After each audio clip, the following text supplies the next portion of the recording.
I just thought I'd summarise so that we've all got it in our heads. Right, so the world of 2027, what does it mean for policing? About five or six things, I think, in the first one. Firstly, there'll be a bit more money for policing, right? The end of austerity. We're not going to predict how much more, but we're not going to have less police officers, etc., than we do now. So there we are. Secondly, people might not believe that, but that's what we said. Secondly, there was this strong theme of kind of division within society, division within social groups, but not just that, other differences which we've seen expressed, for example, Brexit vote and immigration and so on. And then, as we went on, I think Elaine wants to express the paradox that we're in a more connected society, but a more divided one. And I thought that was very interesting when we think about policing by consent. Thirdly, we spoke about the explosion in the use of sensors in our clothing, in our cars, on our roads, which will enable the much smoother movement of transport around cities, for example. But the opportunity for surveillance is just an entirely different place, it seems to me. And a connected point is that we're all going to go to people and to companies who can analyse the data that we're all creating. So, if Amazon can analyse my health in the way that it analyses the way that I buy books and whatnot, then I'm going to go to Amazon because that's kind of the way that so much of this is going to be mediated. So that's rather interesting. We spoke about the speed of development of technology. It will take us into places which we can see now, but which still feel quite science fictional, like personalised medicine that can target each individual cancer cell rather than chemotherapy affecting many other cells, parts of the body. I guess more specifically, we talked in healthcare that this will enable a shift to preventing ill health, so getting in there ahead of time, which I wondered if there is a connection there to policing. And then again, on medicine, we said that this will mean that doctors don't have that sort of powerful, almost kind of superior role in terms of being a repository of knowledge, giving them, if you like, a sort of advantage in a way over patients. So that will shift for doctors. I don't know if it's similar for police. And then, lastly, we said that if you like, the barrier between, or the difference in our minds between the online and the offline world will really start to disappear, and the whole thing just becomes the same thing. We spoke about a kind of cashless, keyless, passwordless society, which is one manifestation of that. And in this world, we will just be thinking much more about how we protect our data, because that's how so much of our lives will be made. So that's kind of what we will sort of bring to. That's the world of 2027. So I don't think we could have a better panel now to give their views on how to police this new world. I will quickly introduce biographies of our speakers are in the brochure, but I'm really delighted to be joined by Lynn Owens, Director General of the National Crime Agency. Welcome. By Rachel Tuffin, Director of Knowledge and Research and Education at the College of Policing. Good morning. Commander Karen Baxter, National Coordinator for Economic Crime at the City of London, and our token man on the panel, David Darsh, Head of Client Service Policing at BT. So again, if I can please ask each of our speakers to give 5 or 10 minutes, I'll open it up. Some speakers are going to speak from their chairs, some will speak from the lectern. I believe in freedom of choice of speakers, and can I please introduce Lynn? Thank you. A great introduction. It was good to be here at the end of your last debate and conversation. I probably want to start at a place that, as the Director General of the National Crime Agency that leads the fight to cut serious and organised crime, you probably wouldn't expect me to start. And that is the changing demography that I think we will see by 2027. So an ageing population and a significant rise in mental health. Well, what does that mean, and why is it important in the context of this debate? What it means for individual police forces is a really significant rise in their 101 and 999 demand. And my very deep fear is that when you combine that with the impacts of austerity within a 43 police force structure. We could be moving to a world where policing spends all of its time reacting to the challenges presented by the vulnerable and does not spend enough of its time on things that impact on our national security. Much of that 101 and 999 demand is actually service failure demand from other organisations, so there must be a requirement and a need for central government departments, for police and crime commissioners, to move much more into that space about actually what does a different approach to social care and mental health look like. Because if we don't confront that, actually going into 2027, we will have no ability to deliver the core responsibility of policing, which is the prevention of crime, the absence of crime and disorder in communities. So that's where I start from. In terms of the nature of crime in 2027, I think it is marked out by two broad things: the concept of globalisation and the concept of technology.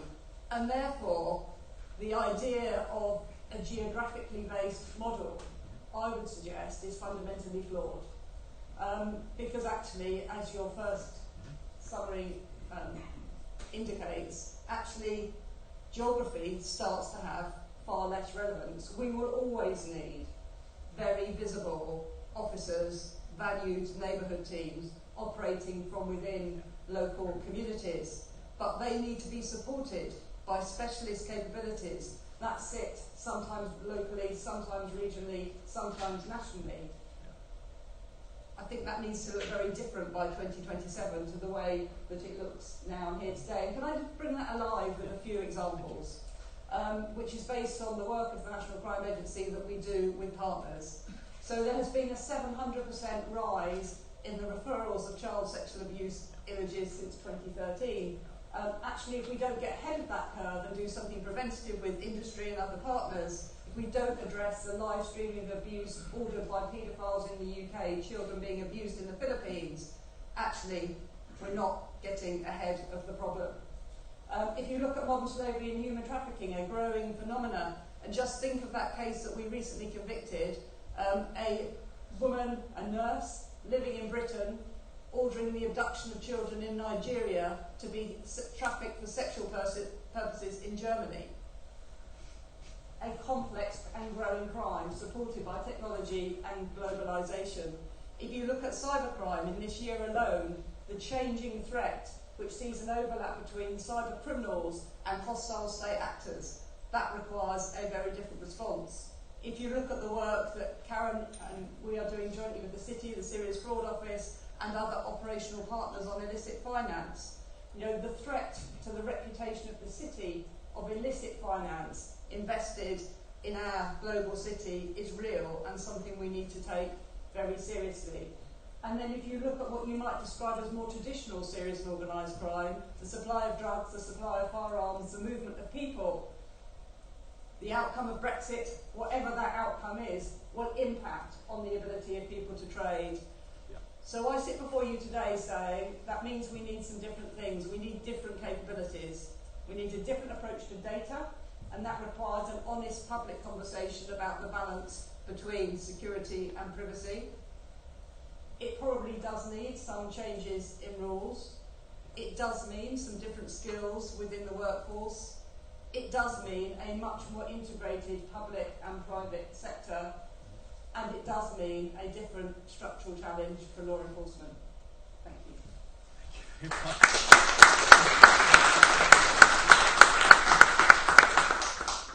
I will resist the temptation to ask you to set out more specifically your thoughts on some of these things. We will get to it on the questions. You gave me 5 to 10 minutes. Yeah, you held it very well. Thank you. Commander Baxter, please.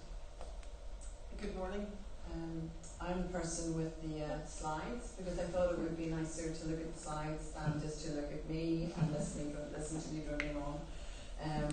So I'm not the podium person. You have to wait for that to come out. So it's great to come here this morning, and actually it really forces ourselves and panels to sit back and think for an hour. Where are we with this? Where is policing? What is the service in 2027? And I call this, I suppose, the verbal vomit or the cerebral vomit onto the page. And And it is by no means exclusive, it is just my first thoughts. But when I started to do this, what it conveyed to me was actually there is no part of policing that will remain unchanged and untouched. And the challenge for us is to work through all parts of policing, all parts of society, a very diverse society and a growingly diverse society, and to try to ensure that the serious and most, I suppose, the highest threat of harm is dealt with in the same way as the volume of crime that we deal with. So certainly in fraud we have, for example, 800,000 contacts to action fraud a year. We know that it's underreported. We know that that is a growth area of business for criminals, but it is also a growth area of demand for policing. So in that respect, we have many, many challenges. So in trying to take that, I've tried to condense it just a little to corral my thoughts and to take me down in some sort of structure and format. But I think there are a couple of words that really stand out for me, and they would be ethics, the second one would be balance, and the third one are consequences, intended and unintended consequences. And I think when I tried to corral my thoughts, what I found was I went into probably about 4 different areas. And I see that in 2027, and Lynn's already touched on it, is this growth of digital information, this data. And we will have volume, we will have jurisdictional, global challenges, we will have states that will not cooperate with us, we will have states that will house criminals, and that we will have no reach upon. Now that leaves us with significant issues in terms of confidence in our delivery and service to victims. The capacity and the capability of policing to deal with that volume of data. I think one of the previous presenters talked about the explosion of data. And I think in many ways we deal with that explosion today, and we understand better the amount of data that is out there. What we don't necessarily deal with is the analysis of that data, not just from within policing, but actually right across agencies and sectors. Because that's what really enriches the intelligence profile of what our threats and risks are for the future. I think some of the issues that we will have will be things like, so whether Brexit works, doesn't work, we have some of those European arrest warrants, the international movement of evidence. How do we manage that at a global scale? I think one of the issues certainly that I'm thinking of is the cashless society when it comes to fraud. And in one way that can eliminate the opportunities for crime, but in the other hand, so we have the consequences and the unintended consequences. You will have undoubtedly the capacity for criminals to hack into those systems and to become very lucrative at the back of that. Other issues such as robots, Siri, evidence gathering, who owns it, where's the balance between privacy and with the public, and I think those will be constant tensions. I think one of the previous speakers spoke about the barriers around it. I think it was in relation to your question around we should be able to get over the barriers of different agencies and different data. And the term should, I think, is interesting because actually it's difficult. It's really difficult, and the expectation of the public is that we should, but the reality of legislation is that we don't always. So I think a number of those things are interesting. I think the movement of data, and certainly in terms of fraud and insurance, I think what you will find is the growth of third-party type hybrid bodies that might actually intervene between policing and the public expectation. So for example, where we are not able to provide a service, there may be a further third party that may grow out of that.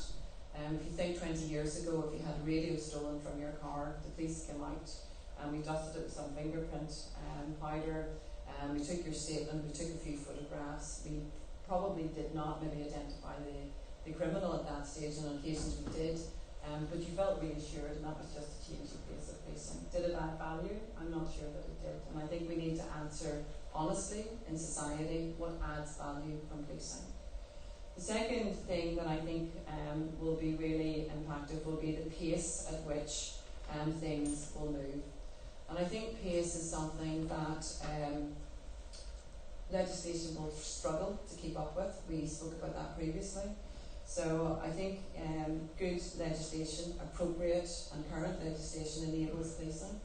I think we will struggle to be able to keep up with the constant pace of change when it comes to investigations. I think there is a need for longer term solutions, which actually far outweighs the 5-year or 10-year tenure of government. So quite often in policing we find ourselves responding to new threats, to the changing legislation that comes with various establishments. And I think over that we learned that knee-jerk reaction or that short-termism actually exhausts people. It doesn't always provide the best service. And in many ways, it probably, I think, hinders some of the longer term, more innovative thinking that we could all benefit from. I think in terms of the pace, we looked at, somebody mentioned, we've got 7/7, 9/11. Did we really understand what was ahead of us on the night before any of those attacks? And I think it's interesting if we really were to think about terrorism going forward, because I'm not sure that I would be in any way drawn to bombs and bullets. And having come from Northern Ireland, I'm well aware of that type of terrorism. If I was to think of a new terrorist organisation, I personally wouldn't be thinking in that way at all, as I'm sure many of you wouldn't. So are we prepared in policing, and can we protect the public in those scenarios? Demographics, Lynn has already talked about the demographics. I think in 2033 there's an expectation that there would be a 44% increase in the 65 to 74-year-old age group. And I think in terms of loneliness, we talked about loneliness. Loneliness is one of the key challenges, I think, for policing, because quite often policing fills a gap in people's lives because of loneliness. So loneliness means worse health. Loneliness means greater isolation, greater vulnerability, and you are probably more subject to being the victim of crime or some types of crime. So I think that loneliness, we talked about the connected versus the not connected, the online, and I think some of that is, whilst we are more connected than ever, there is a real sense of a lack of that personal intimacy and friendship that is so essential to people flourishing and thriving at a personal level.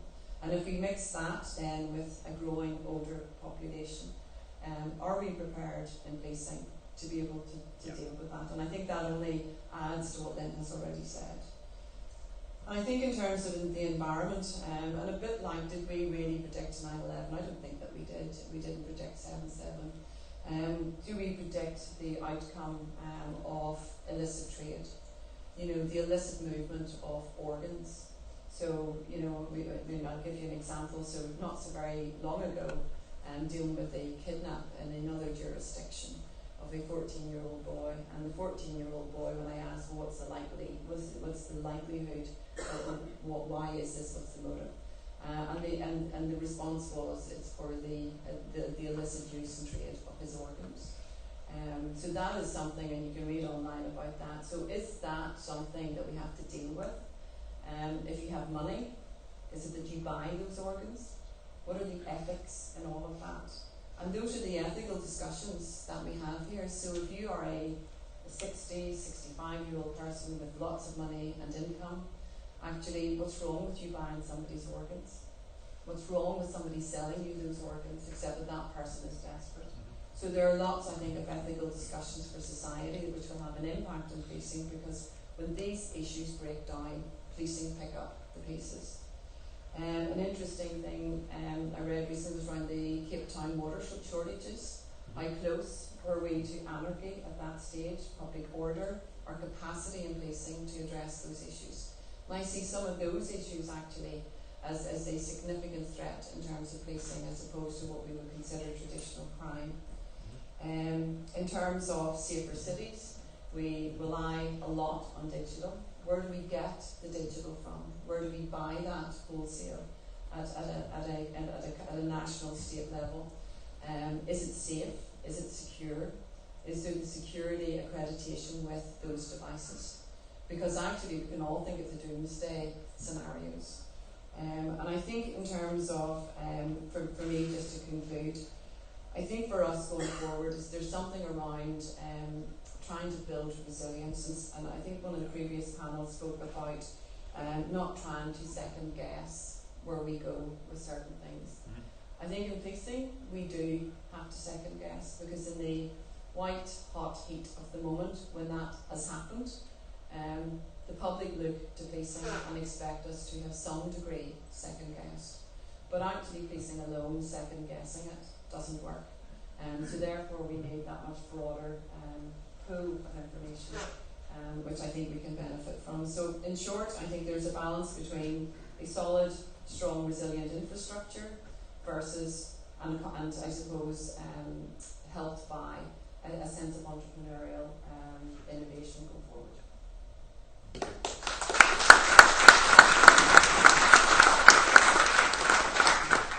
Thank you, Karen. Thank you very much indeed. I will. David, you're going to use it. Oh no, I'm not. I was off Rachel's comments, but I'll give you that. We'll take it to the next slide. That's a giveaway, there, isn't it? As to who the podium at. That's right. Yeah, it will be David. Rachel.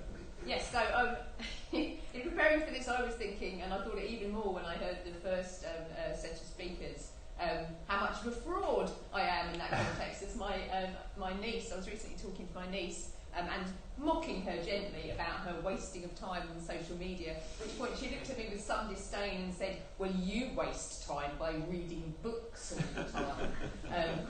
It's kind of, what's your definition of fun? Andrew was talking about us having fun. I mean, I think we are seeing some very different definitions of fun out there. Anyway, so, but I suppose the point of that for me somewhere in there is that this is really about people and people's different preferences too, isn't it? So all of this incredible digital scope, all of this amazing opportunity is there for us, but we are also all people. And I wanted to say a little bit about, therefore, what I think we might need in terms of developing our people to meet that kind of scope, that kind of challenge.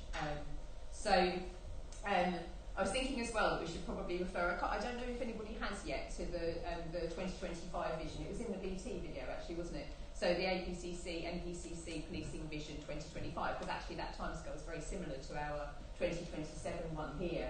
I think most of you will probably know that it's got the kind of themes in it you would expect. It's looking at all of this connected possibility. It's looking at prevention. How do we really get into prevention? And what it says about the workforce, I think, is really interesting. So it says that policing will be a profession with a more representative workforce and with the skills, powers and talent, I think, to police in the future. So why does it talk about a profession? Why would we care about that? And I think in this context that's really important. The reason why we care is because it's supposed to be a means of having an ongoing learning and improving culture. That's what professions are for. It's not just a status thing. It's supposed to be about having a cohort of people who will make the change from inside the organisation. So they will learn and improve all the time. They will challenge and push. They will ask questions. They will try to move things on. They will try to create new science. They will try to create new methods, new process in policing. And I think that's to achieve that shift, we really would see something very different from what we've got in policing at the moment. It's happening in patchwork, so you get some of this. But let's think about practically what some of the challenges are to it. And I had a really interesting conversation just the other day with an analyst. So we do mentoring in the college for members of the college. So people asked to be I'm on the list, people asked to be mentored by me. So an analyst got in touch and I was talking to her about what she was looking for from the mentoring relationship to see whether I should carry on with her or perhaps pass her on to somebody who'd be better placed. And she told me a really interesting and rather sad and revealing story. So she's an analyst somewhere in England and Wales. She's full of beans. She's really up for change. She wants to help. She wants to get into prevention. She's got loads of ideas about how she could do better analysis. Aren't that many opportunities? The software isn't brilliant in the force. In fact, she's working on Excel spreadsheets. The data could do with being quite a lot cleaner than they are. That's a bit of a struggle. But she found out about this great free software so she was really excited about this. Free software that she could use to do some analysis around predicting burglary and maybe even predicting violence. So excited about it. So she went to her Foresight department and said, we can get this software for free, and we just have to do the security testing, and then we could have it, and it would be great. I could do all this analysis, and I could really help. And she basically got the kind of answer that you might be suspecting, which was, thanks very much, love, come back in a few months, we'll think about it. And when she did come back, she was told that wasn't really her department. And at the time when I spoke to her, 9 months later, she was still waiting to get any kind of response on how to get this free software access. So I don't want to be sort of a doom and gloom merchant, but I think we have to be realistic. That's the kind of little stories that are happening everywhere in our organisations, and it's how do we root that out? How do we create a better place for people like that? How do we make it easier for them to make the connections, to find the opportunities, and to free them up to do that?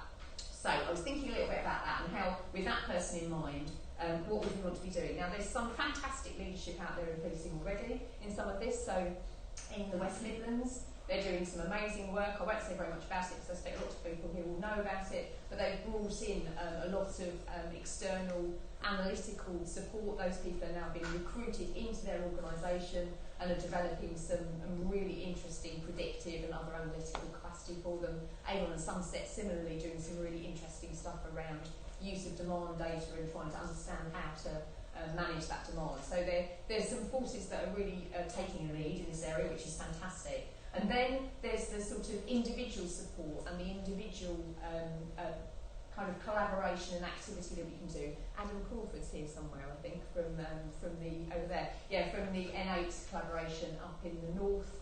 So that's collaborations between forces and universities, looking for opportunities to learn and develop.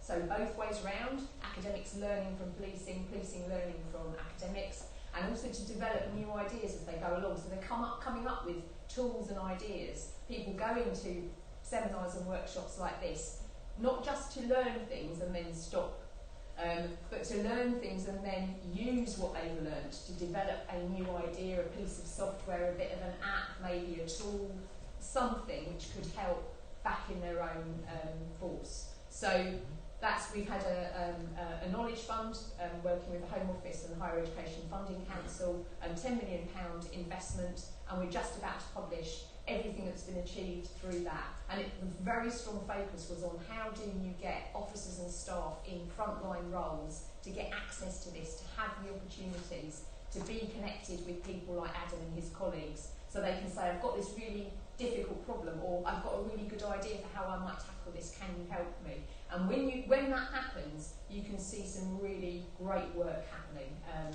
and really interesting things developing.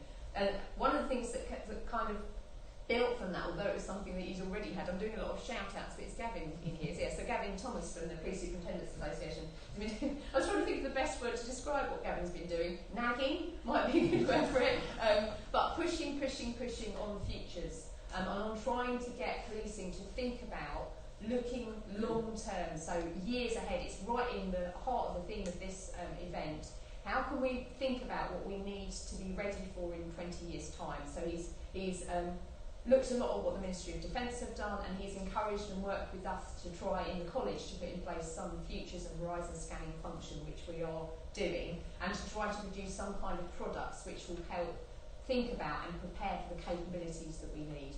And just in terms of thinking about those capabilities, they're pretty obvious because we've been talking about them, but think about the analytical capability that we could really do with. I noticed in that Deloitte report, the 4.01, for anybody that read that, they talked about, would any force ever be willing to pay a data scientist more than a chief constable? But we know that it's really hard to get some of these people to stay in policing. So there's definitely something there about the issues around getting in the skills and capabilities into our world.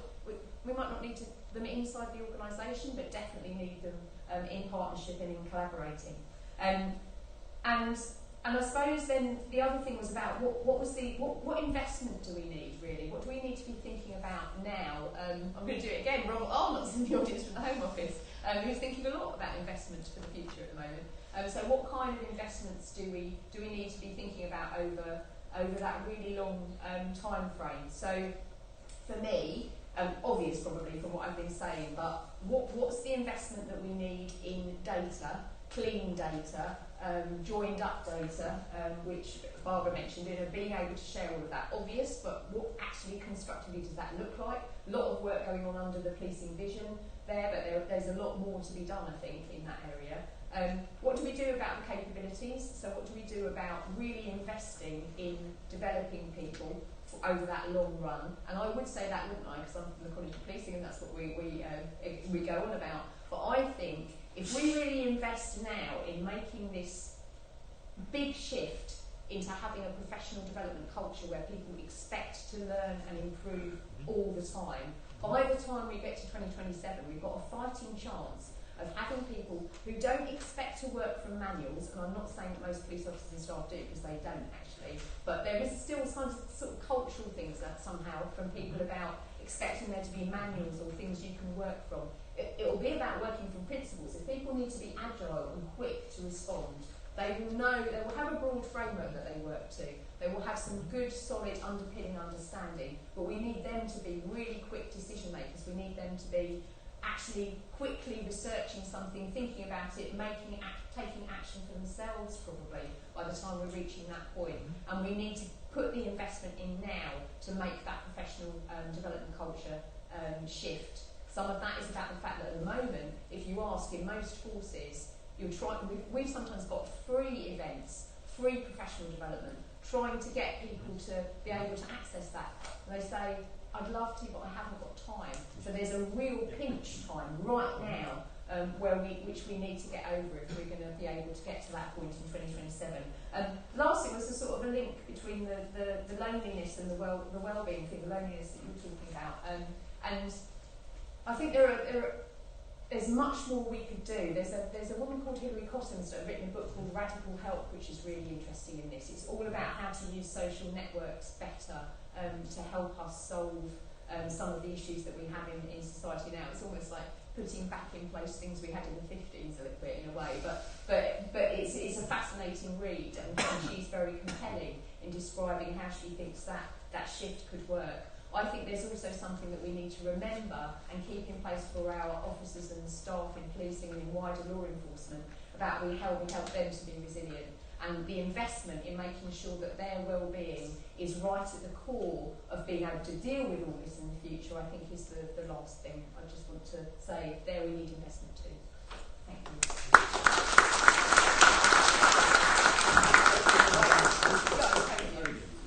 Thank you. Nice slides, but I thought I'd use the podium. I thought Karen, no, I don't need the.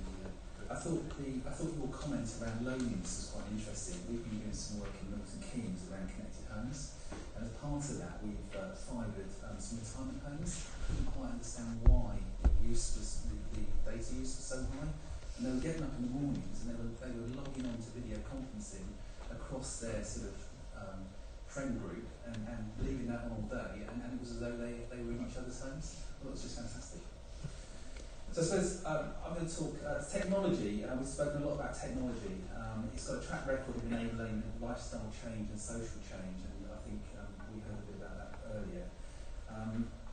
An example, the US Ice Company, they were a company that were formed in the 1800s. It was a thriving business. In 1913, they had 90,000 employees. They had a turnover that was probably equivalent to a Fortune 100 company today. The model was quite simple. They were a bit like milk. They would sell blocks of ice through the day to keep food fresh, it was a high quality business. By the end of 1914, in 12 months, the US Ice Company was no more. They'd simply missed a critical technology shift. They were focused on what they were doing. It was a great business, great customer service, but they weren't looking at what was around the corner. And the corner, of course, was the introduction of the fridge. I could have used a retail example. We've got retailers today with similar challenges. So technology enables social change isn't new. Today we are turning corners, but at a faster pace with more disruption. and more of it impacting on our personal, public and business lives. Some of this impact we are already witnessing. For example, the policing crime portfolio has gradually increased over the last few years. Technologies have enabled crime to be committed differently. So we've spoken about cybercrime, online theft, trolling, to name a few, and physical becomes digital. Unlike commercial organisations, policing has a dilemma. You don't have the luxury of retiring portfolio. So crime types in this example, you still need to continue to service those along with the new.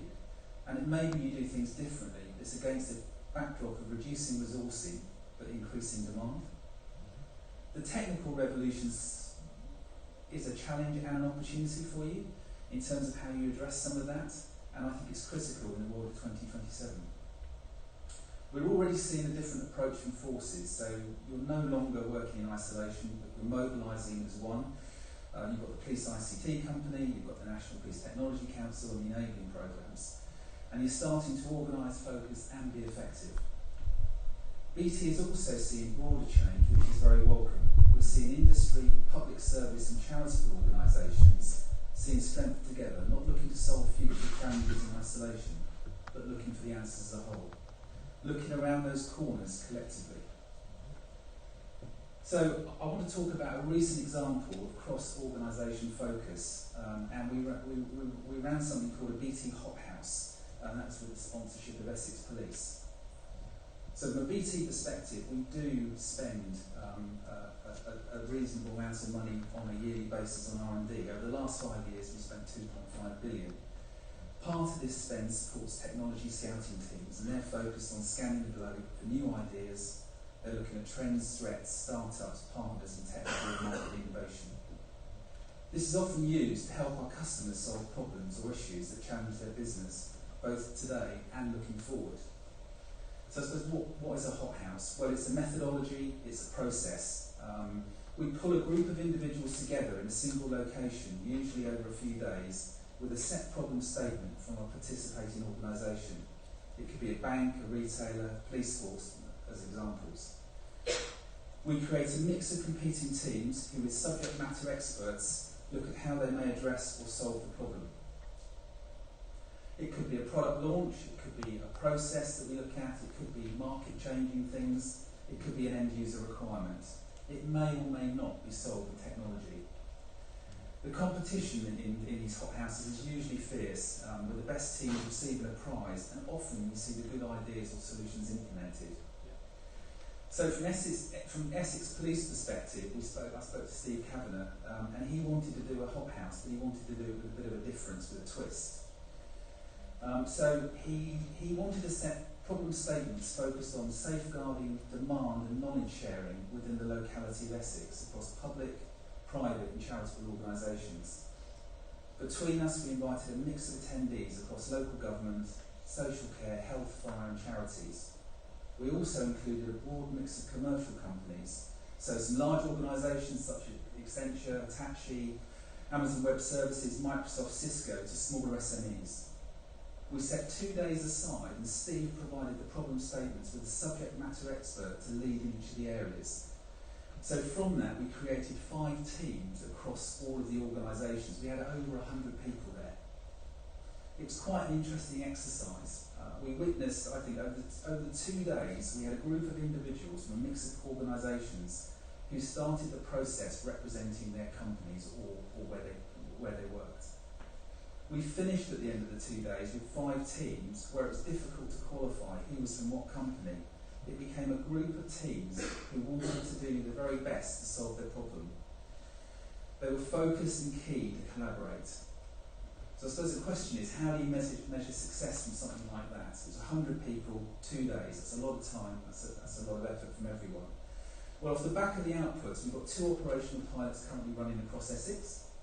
There is also a joint project with partners looking at process and data flows, and a number of the teams created on the day are continuing to meet as cross-organisational working groups. So they're driving change across public service in the Essex locality, and very focused on looking at the now and the future. And I think there's a number of people in the room that were actually involved in the workshops. And I know some of them were quite emotional. I think Mike from Microsoft is here, so I'm sure he will explain why his was quite emotional. I mean, it's clear that to be match fit, we need to do things differently. And I think, working in a public and a commercial ecosystem is the right way. So we're not blinded by the corners, and we know what we can do and how we address the challenges of the future. And I think policing will be in a better place if we face that together. I think the Hot House is a great example of where we've had industry with public service working at its best. And I'm sure if anyone wants to ask, there's a number of us, we can talk about the Hot House over lunch. That's great.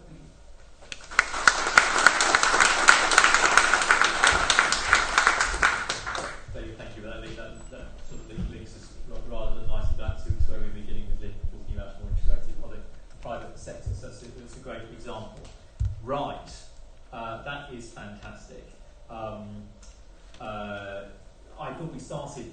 I'm not just say to you, it's like a sobering tone to the beginning of those contributions from Lynn and Karen, and a reminder of the scale of the demand that policing will face in 2027. Lynn spoke about rising demand, some of it in, if you like, traditional policing, but you were particularly concerned about what you described as failure demand. Well, those are absolutely brilliant key things we must talk about a lot in the next 45 minutes. What are we going to do with a wider welfare state which happily lands people on the police? Not maliciously, it just sort of does it, but perhaps doesn't quite understand what it's doing, perhaps doesn't pay for the consequences of that, and we're at risk of crowding out the police's opportunity to do its core business. That's absolutely a core point. And we also then spoke about some very emotive examples of very serious crime, some of which is cross-border. So we've got the higher demand, so that's the first thing to get into our minds. All of our speakers spoke about data.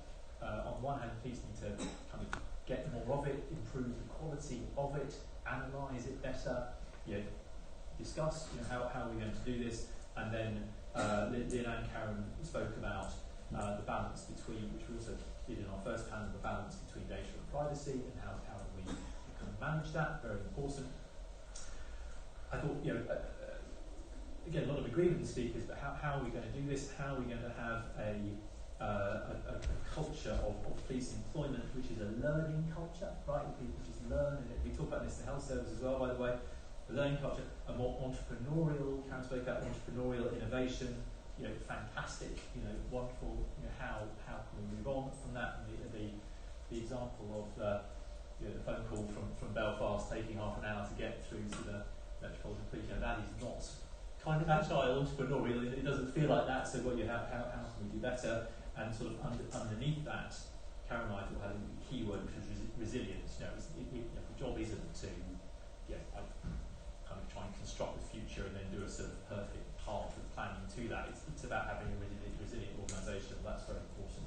Public-private we spoke about, and then Lynn, quite rightly, kept her powder dry a little bit. Was raising the question, started to raise the question about the sort of national and international structures, and asking, I think we should just touch on, maybe not go down a rabbit hole here, but the 43 force structure, international cooperation, which I don't know very much about, others will, the future of PCCs. If we need to talk about this, let's do that. So, 43 minutes to go. We're going to have a great time. Who would like to come in? Come to this gentleman here, please.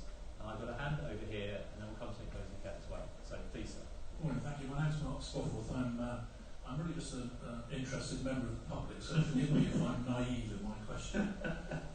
Two particular principles interest me. One is this idea that society as a whole is polarising between big and small, connected, not connected, haves and have-nots, and all the rest of it. Will the police in 2027 not have to polarise into two almost distinct organisations of neighbourhood policing and national crime and that sort of thing? And And the interesting tension there is that the public support comes from neighbourhood policing. And Karen asked what value was added by the small interactions between the officer and the public, but actually that's where all of the support and therefore the money politically will come for the bigger things. And I just wondered how easy it is to separate those two polarised ends of policing. Second thing is about the impact of technology. I was fortunate enough to spend some time out with a traffic policeman, spent the day with him. He was absolutely inundated with data because he was listening to Surrey Police, Sussex Police. He had his list of priorities, he had his ANPR camera, everything was coming in, and therefore as a professional individual he was not being helped by that data, he was being inundated with it, and his brain was having to do stuff that the technologist will tell you the technology does for him. It didn't. And similarly, out with Response in Brighton, they've got their PDAs, but they don't trust the PDAs for policemen because they keep breaking down, don't quite work, so they keep everything doubly in a notebook and use their other phone. And actually the technology, a bit like we were hearing in Belfast, actually puts up barriers in the way. How do you get the training and the technology to work together to make the job easier rather than more difficult? Thank you. Mark, you said you're a member of the public. We were speaking earlier. Are we allowed to out your potential political? I'm thinking of becoming a PCC. There we are. So not just a member of the public. We may all be delivering leaflets to Mark in Sussex. Before something. Thank you. Right, we had a question. Was it the gentleman in the white shirt? Thank you. Hi there. I'm Michael Rockefeller. Just a couple of questions then. Just to build on. Sorry, do you want to say where you're from? I'm from the IOPC. I was a chief executive of a local authority before that, so it sort of resonates with a couple of things that we said. Yeah. First of all, the issue of vulnerability. From a local authority perspective, we have a massive issue with an ageing population, children coming into care, mental health. And why that is a big issue is, as Lynn alluded to, we're getting to a situation where virtually 80% of our budget is spent on 10% of the population. Yeah. And the issue with that, of course, most of that budget is not visible. The consequence is that the member of the public who looks out of his front door sees a pothole, doesn't see his fence being mended, doesn't see the grass being cut, etc. So we're getting to an issue, I think local authorities are slightly ahead, in terms of confidence in what am I getting for my money. And I'm just seeing in terms of policing that could become a bigger issue going forward with that rise in vulnerability. The second issue, just to comment on service failure, again, what has frustrated me and has come to my attention at the IOPC is how policing is left carrying the can because of the wider system. And particularly mental health is a big issue. The system's not joined up, it's very horizontal working. And we had a concept in local authorities I was keen to progress, a thing called total place, where we pool all our budgets, rather than do it through different organisations and look at it in a very compartmentalised way. And there's much big efficiency when you pull something as opposed to looking at it from 3 or 4 organisations. Second point, 2 more. The third issue is prevention. I keep hearing the word prevention year in, year out, but if you look at how much you spend on prevention, it is insignificant. So always great words and the right things to do, but we never deliver. We deal with the problem, but it's a fire, the crime, but we never stop the problem. We're all downstream. And my final comment, which is the most important one, is issue leadership. My view is we're moving away from a world of certainty and objectivity to a world of ambiguity and uncertainty. And that means different styles of leadership, different styles of culture, and a different attitude to risk and innovation. And I just think that's an important issue that, for all of us as public service, including police, need to really focus on. Thank you. That's my God, we've got it all in those first 2 questions. I'm going to pick on someone because I think this issue of how the police and other public services work together locally is completely fundamental. Actually, I pick on David Lloyd, PCC for Hertfordshire, who's just there. David. So can I sort of abuse my position as chair and just ask, how does it feel for you as PCC? Are you able to form useful conversations with other local actors, obviously the council, but I guess probation, mental health as well, where we're able to start having ideally people are able to make decisions and invest in agencies other than the police, which kind of have the police in mind, or are you feeling like a bit of an island? I don't know that it's bifurcation quite like that. Sure. I'm not sure if it's quite as simple as that. Sure. I think the difficulty is you talked about a conversation, and it's whether it's a conversation or a monologue. It's always very easy to spend other people's budgets. It's very difficult for you to take on other people's budgets and say, I'm willing to spend mine for you. So hence some of that discussion about income and service of first resort as well as last resort, and we don't actually much like those pressures which come into our area. People also don't actually like giving up power, whatever that is, very much. Mm-hmm. So there is a real difficulty in the way that we're structured. And I do wonder, actually, not by 2027, structure will be much different. I suspect it won't be, because the last thing to change is structure. Perhaps by 2057, because actually, as we start to get to a point where everyone can have some influence on decision directly, and they are their own people and able to decide what they want, it may well be that we give them some governance around that as well. But in terms specifically about how we talk to other organisations, it's difficult but not impossible. Certainly in Hertfordshire, trying to bring together fire and police, for example, has been a very difficult journey, one which we're not at the end of yet, but I think it's been decided that it's not through change of governance that we'll do that. And perhaps even more difficult, and the far bigger prize, frankly, is how you join up the whole criminal justice system, so that talks one to another.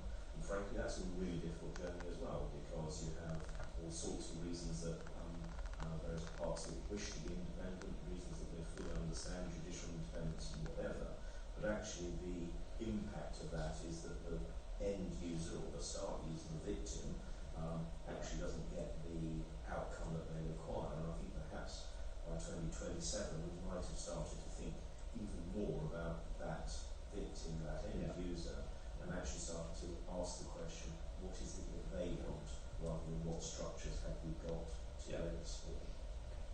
Thank you. Well, Dave, you're very kind to take the question. It's very helpful for us to hear from cold faces as well. Right. So, wonderful questions that come back to the panel. So, I think the question really on you were saying, the great difference between, if you like, local and national policing, and do we need to start adjusting our view of how we organise all this? A very good question. We can give police officers technology, but will they use it? Do they trust it? We've had people, police officers in our previous sessions, saying that they often talk to each other on mobile phones rather than the equipment that may have been provided to them. It's a sort of sense of sort of confidence, isn't it? So is there something on there? Well, again, back to Lyn's point about the joined up, intelligent local public service. And, members of the public listening to this conversation would think that there is just one public sector which intelligently organises all this for them, and of course it's not like that. But how how do we do it better here?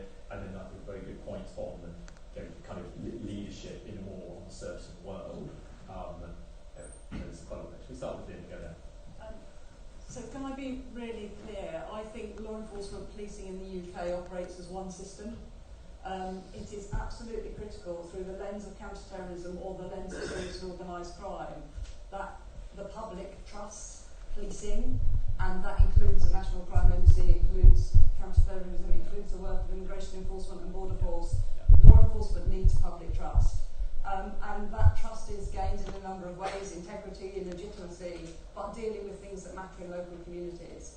So I am passionate that as we go into a spending review, we are having a whole system conversation. I can't think of a better phrase. There's probably somebody out there needs to come up with a better phrase than I can, but a phrase of how we do understand what capacity, what uniformed, visible capacity we need in very local communities, and how that connects to the National Crime Agency and counter-terrorism policing, because from a National Crime Agency perspective, I need cyber victims to be supported in their homes, I need fraud victims to be supported in their homes, I need neighbourhood teams to be providing prevention and protection advice around child abuse in the same way they currently do around burglary. But there is a piece of work that is currently happening across the law enforcement family, which is saying we have never actually in our history properly defined what the capacity is that is needed within neighbourhoods and response, and we urgently need to do that piece of work. And alongside that piece of work, we need to ask ourselves what is the capacity and capability we need to respond to serious and organised crime, and where does that need to be based? And in my view, the vast majority of that does not need to be based within the local force, as long as the neighbourhood capability is in the right place. That could be based at a regional level. And there are some top-end covert capabilities, including our ability to work with all of our security service partners and other national partners like Border Force and Immigration Enforcement and the private sector, so that should be overseen nationally. So for the avoidance of doubt, this is not a power grab into the National Crime Agency. This is trying to describe a system that properly connects and isn't, as it is at the moment, adversarially based about what happens in this geography. Because for all the reasons I've said, that geography starts to become less and less relevant to some of the crimes that I have spoken about. I think the public would be horrified if they knew how little we currently join up data. The fact that the 43 police forces in England and Wales, the Border Force, the Immigration Enforcement, the Serious Fraud Office, the Financial Conduct Authority, HMRC, do not currently apply a view of artificial intelligence to the data that we have across the system, and actually that would give us a really good start for 10 about where we should be starting, but actually that doesn't currently happen. So we have bid to build a new National Assessment Centre for Serious and Organised Crime, which we will do over the next financial year, which will start to assess some of the threats in the same way you see that done for counter-terrorism. We are building a national data exploitation capability, but that doesn't yet get over all the boundaries that Karen spoke about law and who's prepared to share what, in what circumstances. And do I need to employ data scientists? I hope we can get to a world where I don't have to compete with the private sector, but I can have an honest conversation with the private sector, which is actually, if you want me to help you stop your fraud and your cyber offending, and actually if you've got any sense of public responsibility, you need to help me with some of this stuff. Thank you. I'm just going to ask you to, in your opening remarks, you spoke a little bit about policing here in a sort of international context, and my sense was there might be a little bit more you might want to say to us about, you just dealt with the whole of the UK, but is there something about UK and other jurisdictions? In a globalised world, we absolutely need to receive fast-time intelligence and fast-time intelligent investigatory products from all our partners overseas. Yes, there is the ongoing conversation about Europe. The National Crime Agency runs the international network for the UK law enforcement community. I have about 170 officers based overseas. Depending on the outcome of the Brexit negotiation at the moment, a percentage of them in Europol. If we are no longer a member of Europol, we will have to consider whether we have bilateral relationships with more of our European partners. But it isn't just Europe. So we have a strong presence in Interpol. We have a relationship with our Five Eye partners. Almost all our child abuse investigations, we work alongside the US or Australia or New Zealand or Canada, and we build high-end covert capabilities together, and we share that one with the other. That has to be the future. But it's a much more complex model than the police service that I joined in 1989, where there wasn't the technology and there wasn't globalisation and there wasn't the connectivity there now is. Thank you very much. It's incredibly helpful. Cam, do you want to come in on these ones? Yeah, I think probably reflects a lot of what Linda said. I think that interesting, that polarised view of the high end versus the volume and the neighbourhood aspect of things.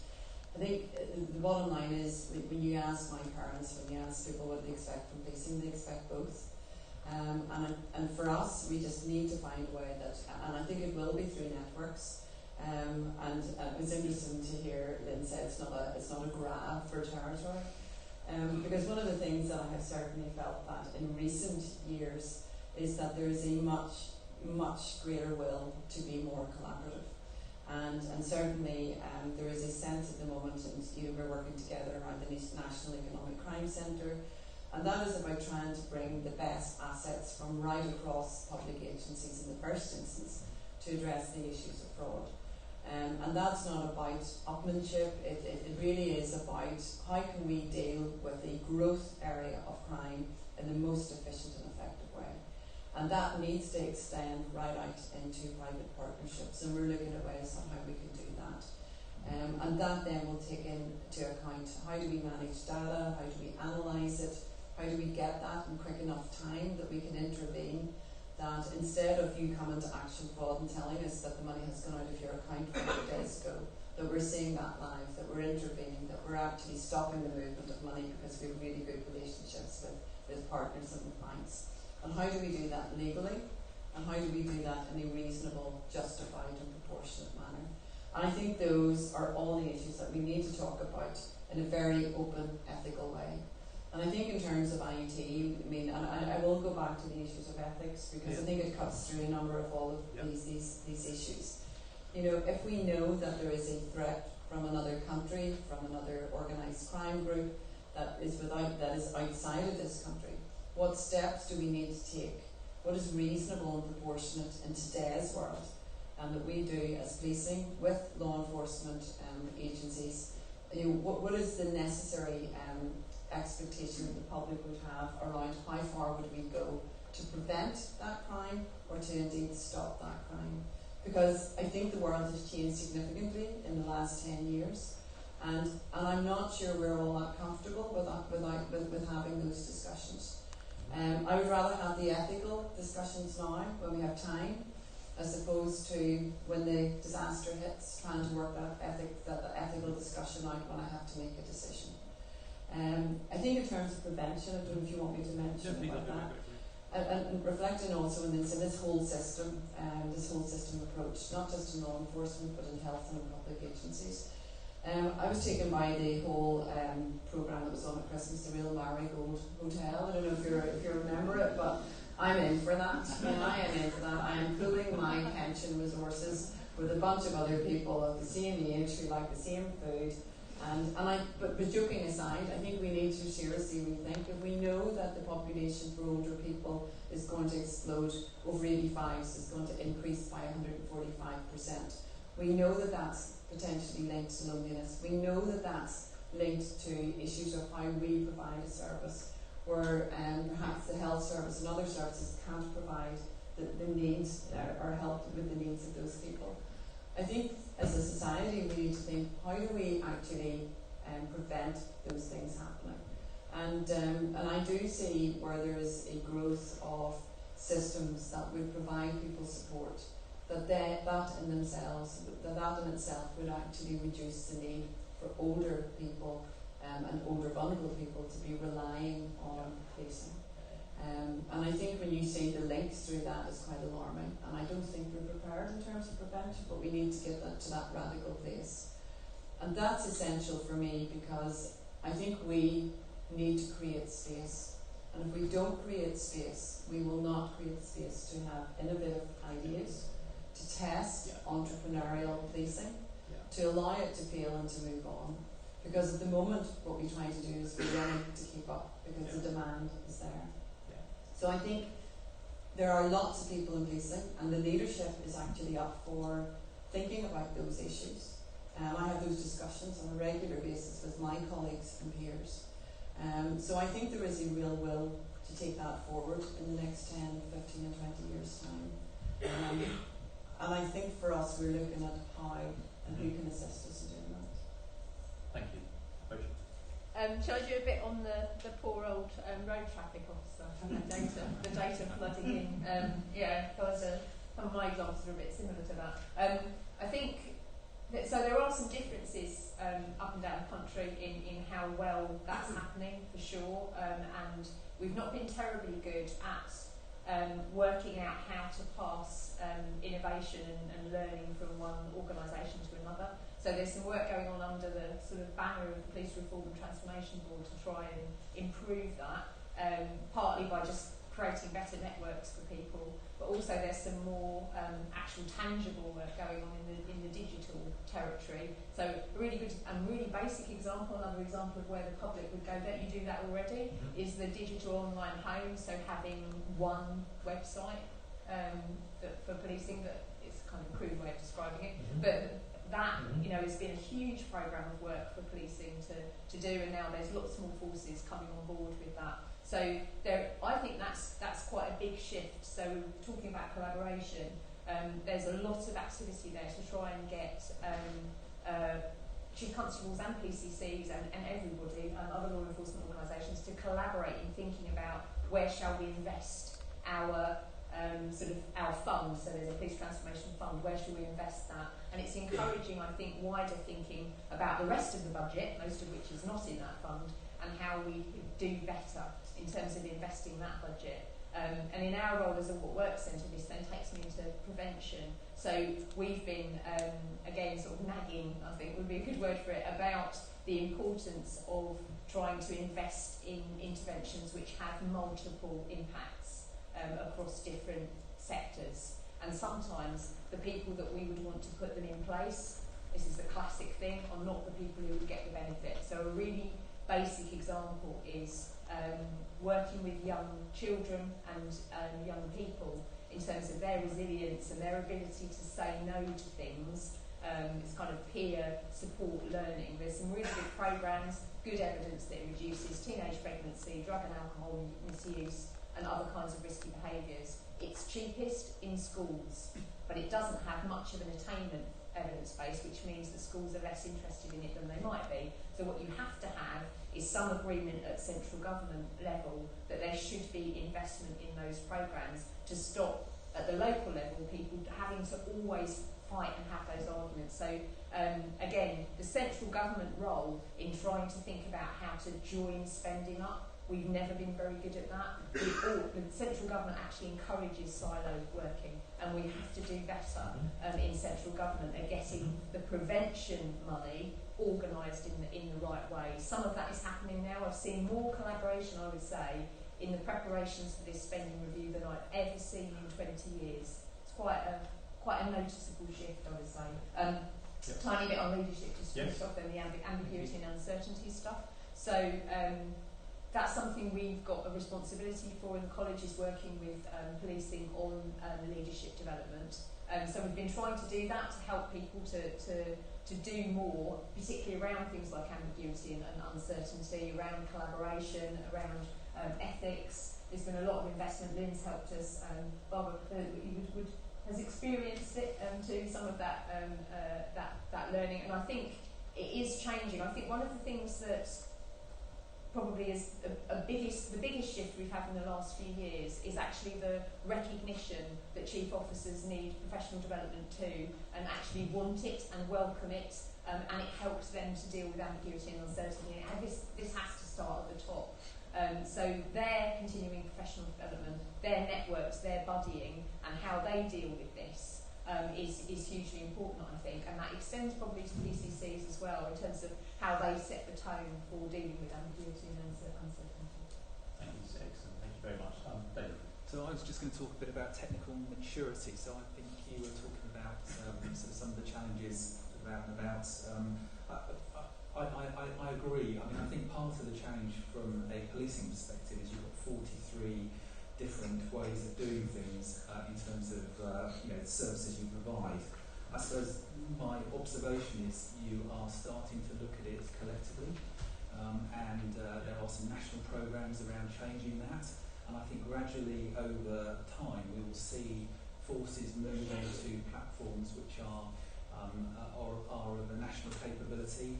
A good example of that is collaboration tools. So Microsoft are rolling out a standard platform across the forces. You've got a single identity capability. There's a national management centre coming which will look and manage from a security perspective. And I think you've got other aspects of change which will underpin some consistency around what you do. Things like the emergency service network. So an uplift in being connected in the right way through 4G, 5G, and it will put some consistency around that. And I think as you start to move off of the local personal force relationships with suppliers and move onto that national platform, hopefully we'll see things improve. Thank you. Right, I'm extremely sorry to say I think it's going to be the last round of questions. I slightly wish we could go off all day, but we're going to have to stick to time lunch at 12:30. Nick Bowes is waiting very, very patiently, but I've asked some people who haven't had their hands up before. So hold on, Professor. Hold on. come to this gentleman here, you sir, and then we'll come here, and that'll be our 4 questions, and then we'll come back to Helen. Professor. Nick Bosgate from Imperial College. I have a great deal of sympathy for the police because crime happens much more quickly now. A lot of evil can be done by very dedicated teams in 24 hours. The old films about ice and gold bars used to take months to get through.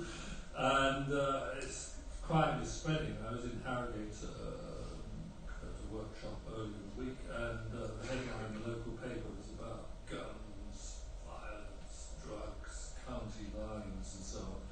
They don't go to Harrogate for that, but they're getting it.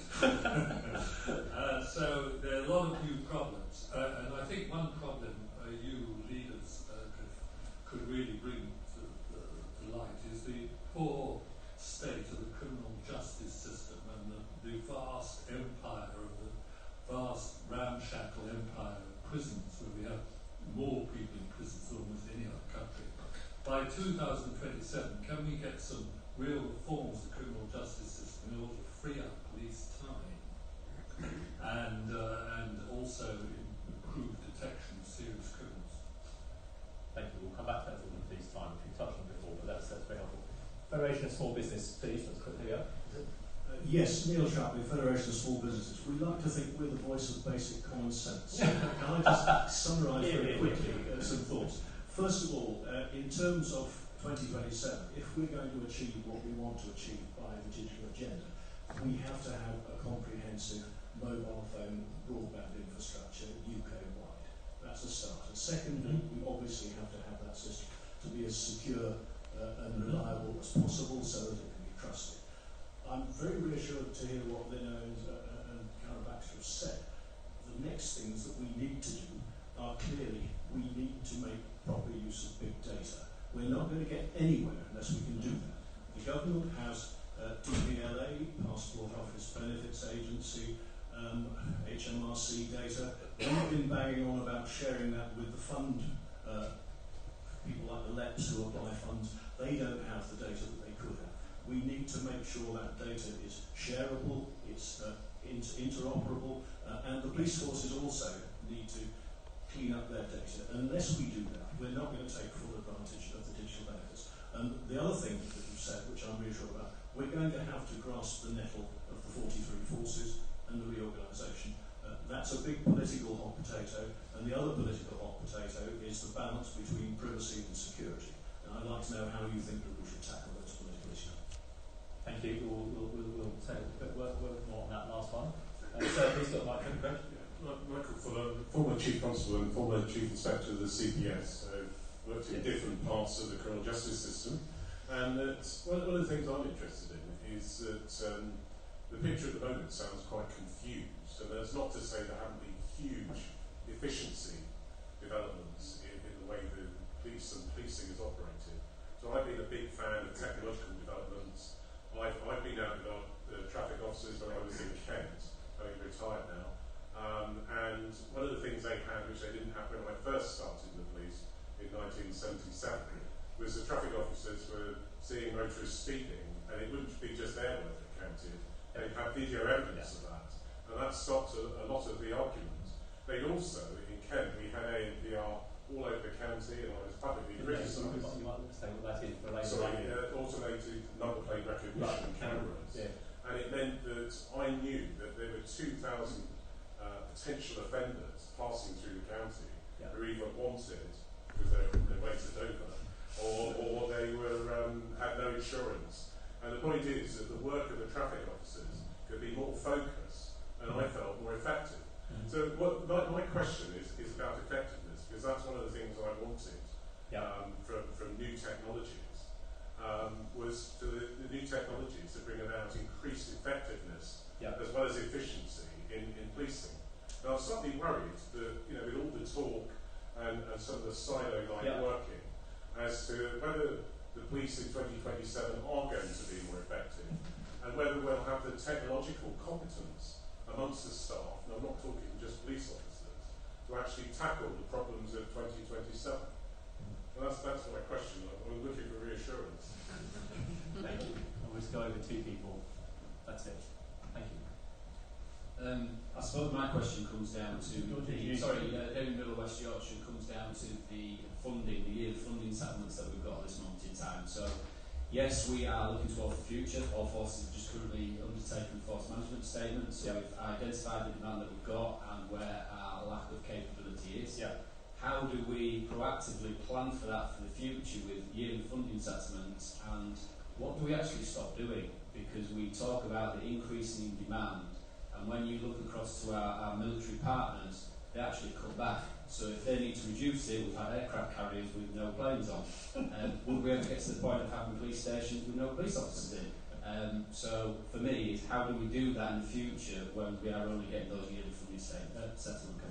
Well, everyone, then let me sort of not to put the question back to you, but if it wasn't a 1 year, I'm not an expert on police money, forgive me, but if it's not 1 year, what would be a funding period that would enable, a more intelligent sense of time? Are we talking 5 years, length of Parliament? What are we talking 2 years? Is it anything more than 1 year? What would be your thing?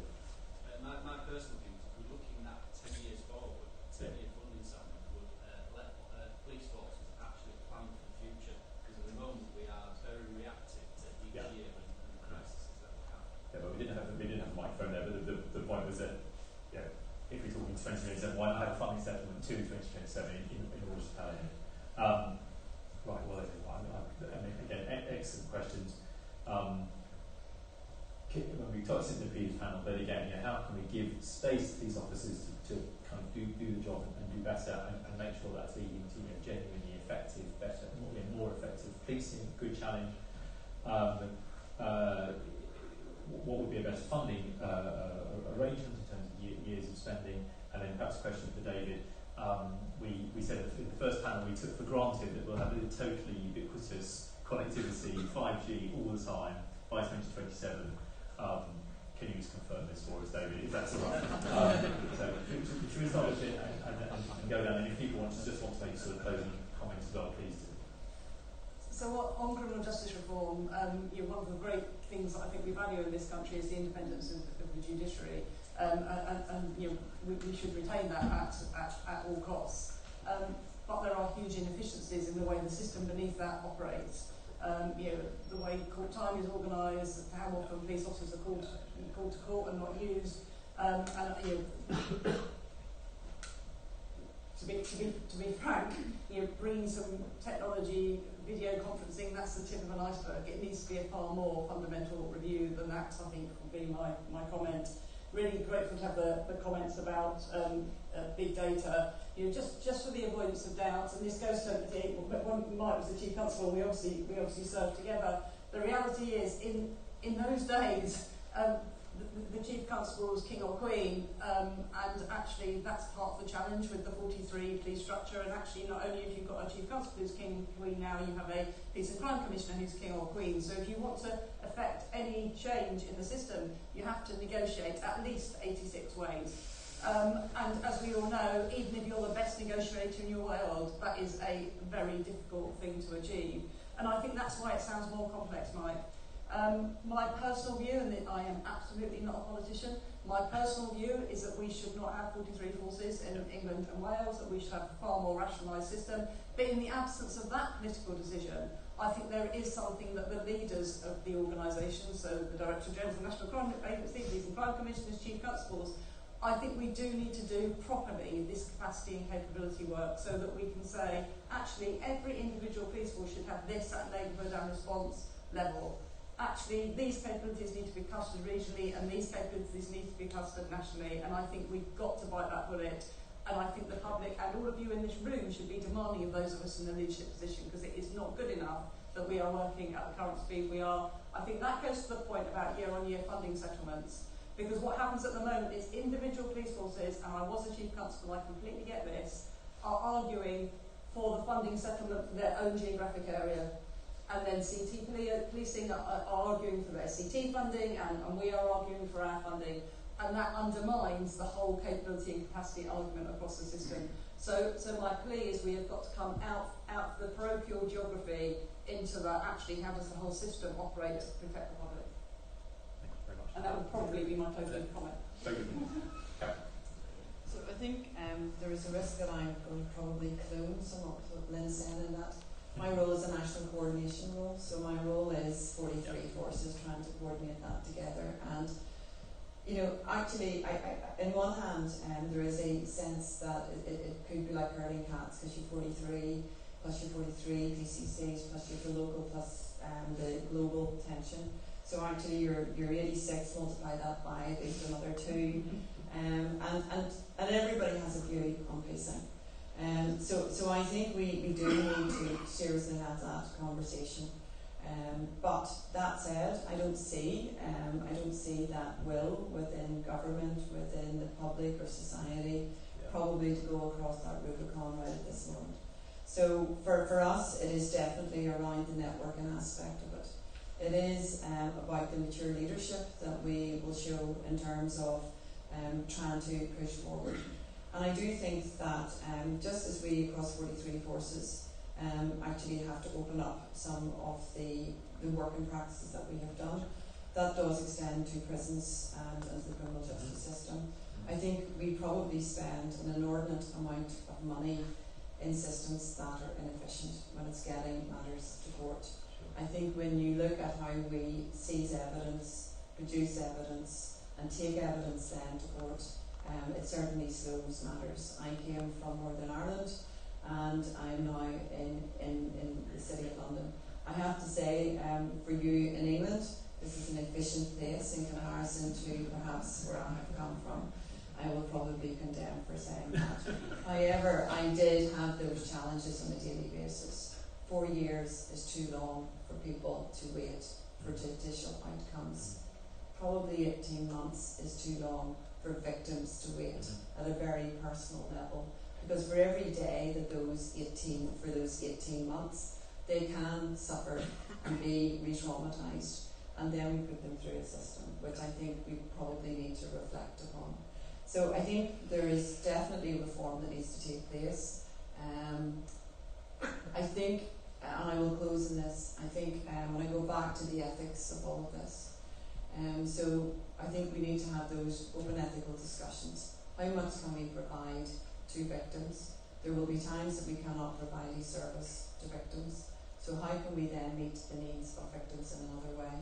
And I think that is about the radical reorganisation, potentially of society, but also of perhaps that hybrid public-private world that we need to think, what actually do we need in that space? And is there a bridge that we can work together at building that actually meets the needs of the general population in a way that I think public sector and perhaps private sector is not meeting at the moment? So I think probably I'll not labour it, I'll leave it at that.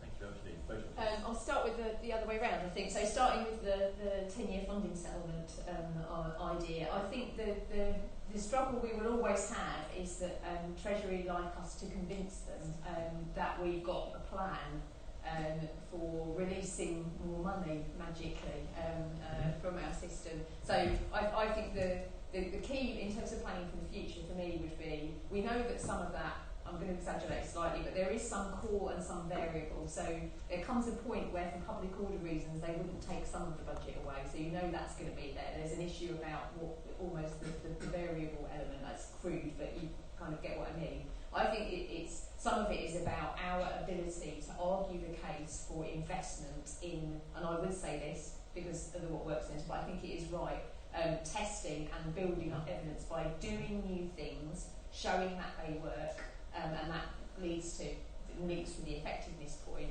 We've been doing that. We've got evidence of having tested and built up evidence that shows that changes in policing can deliver, and in the wider public sector, can deliver savings.